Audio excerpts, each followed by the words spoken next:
அளவுக்கு அதிகமாக சரக்கு ஏற்றும் லாரிகள் தொடர்பான விபத்துக்களை குறைக்கவும், விலை உயர்ந்த சாலை உள்கட்டமைப்பு சேதங்களை தவிர்க்கவும், முழு போக்குவரத்து சங்கிலியையும் பொறுப்பாக்கும் வகையில் சட்ட திருத்தங்களை அரசாங்கம் தயாரித்து வருவதாக போக்குவரத்து அமைச்சர் அந்தோனி லோக் அறிவித்துள்ளார்.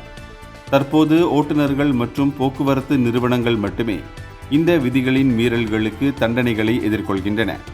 ஆனால் புதிய திருத்தங்கள் நடைமுறைக்கு வரும்போது சரக்குகளை அனுப்புபவர்கள் மற்றும் சரக்குகளை பெறுபவர்கள் உட்பட சங்கிலியின் அனைத்து தரப்பினரும் பொறுப்பாவார்கள் என்று அவர் தெரிவித்தார்.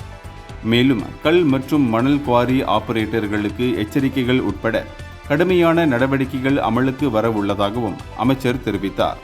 சாலை விபத்துகளை கட்டுப்படுத்தவும், உள்கட்டமைப்பை பாதுகாக்கவும், கனமான சரக்குகளை ஏற்றிச் செல்ல ரயில் போக்குவரத்தை நோக்கி மாறுவதன் முக்கியத்துவத்தையும் அமைச்சர் வலியுறுத்தினார்.